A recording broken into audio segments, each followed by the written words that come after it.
ಡಿಕೆಶಿ ವಿರುದ್ಧ supreme court ಮೆಟ್ಟಿಲೇರಿದ ಯತ್ನಾಳ್ಗೆ ದೊಡ್ಡ shock ಎದುರಾಗಿದೆ. ಯತ್ನಾಳ್ಗೂ ಮುನ್ನವೇ ಎಚ್ಚೆತ್ತುಕೊಂಡಿದ್ದಾರೆ ಡಿಸಿಎಂ ಡಿಕೆಶಿ.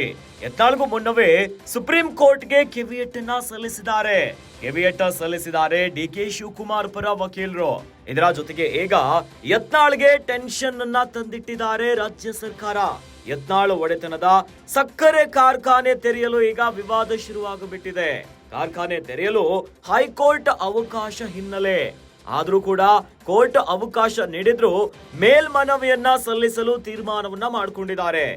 ರಾಜ್ಯ ಮಾಲಿನ್ಯ ನಿಯಂತ್ರಣ ಮಂಡಳಿ ಮೇಲ್ಮನವಿ ಅರ್ಜಿಯನ್ನ ಸಲ್ಲಿಸಿದೆ.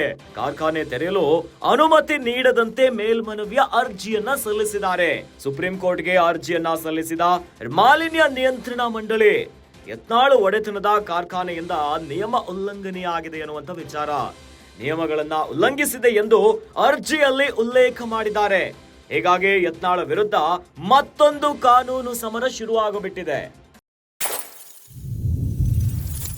ಡಿಸಿಎಂ ಡಿಕೆ ಶಿವಕುಮಾರ್ ವಿರುದ್ಧ ಸುಪ್ರೀಂ ಕೋರ್ಟ್ ಮೆಟ್ಟಿಲೇರಿದ ಯತ್ನಾಳ್ಗೆ ಈಗ ಶಾಕ್ ಎದುರಾಗುಬಿಟ್ಟಿದೆ. ಯತ್ನಾಳ್ಗೂ ಮುನ್ನವೇ ಹೈ ಅಲರ್ಟ್ ಆಗಿದ್ದಾರೆ ಡಿಸಿಎಂ ಡಿಕೆ ಶಿವಕುಮಾರ್ ಅವರು. ಯತ್ನಾಳ್ ಮುನ್ನವೇ ಸುಪ್ರೀಂ ಕೋರ್ಟ್ಗೆ ಕೆವಿಯಟ್ ಅನ್ನ ಸಲ್ಲಿಸಿಬಿಟ್ಟಿದ್ದಾರೆ. ಕೆವಿಯಟ್ ಅರ್ಜಿಯನ್ನ ಸಲ್ಲಿಸಿದ್ದಾರೆ ಡಿಕೆ ಶಿವಕುಮಾರ್ ಪರ ವಕೀಲರು. ಇದರ ಜೊತೆಗೆ ಈಗ ಯತ್ನಾಳ್ಗೂ ಕೂಡ ಫುಲ್ ಟೆನ್ಷನ್ ಆಗಿಬಿಟ್ಟಿದೆ. ಒಂದು ಕಡೆಯಲ್ಲಿ ಡಿಸಿಎಂ ಡಿಕೆ ಶಿವಕುಮಾರ್ ವಿರುದ್ಧವಾಗಿ ಯತ್ನಾಳ್ ಭಾರಿ ಹೋರಾಟಗಳನ್ನ ಮಾಡ್ತಾ ಇದ್ರು.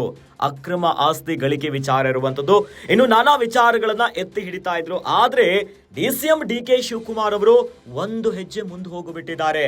ಈಗಾಗಲೇ ಸುಪ್ರೀಂ ಕೋರ್ಟ್ ಅಂಗಳವನ್ನ ಹೋಗಿದ್ದಾರೆ. ಯತ್ನಾಳ್ ಒಡೆತನದ ಸಕ್ಕರೆ ಕಾರ್ಖಾನೆ ತೆರೆಯಲು ಈಗ ವಿವಾದಗಳು ಶುರು ಆಗಿಬಿಟ್ಟಿದೆ. ಇನ್ನು ಯತ್ನಾಳ್ ಒಡೆತನದಲ್ಲಿರುವಂತಹ ಈ ಕಾರ್ಖಾನೆಯನ್ನ ತೆರೆಯಲಿಕ್ಕೆ ಹೈಕೋರ್ಟ್ ಅವಕಾಶವನ್ನ ಕೊಟ್ಟಿತ್ತು.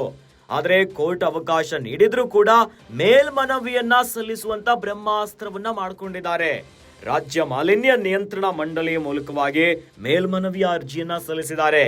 ಕಾರ್ಖಾನೆ ತೆರೆಯಲು ಅನುಮತಿಯನ್ನ ನೀಡದಂತೆ ಮೇಲ್ಮನವಿ ಇದು.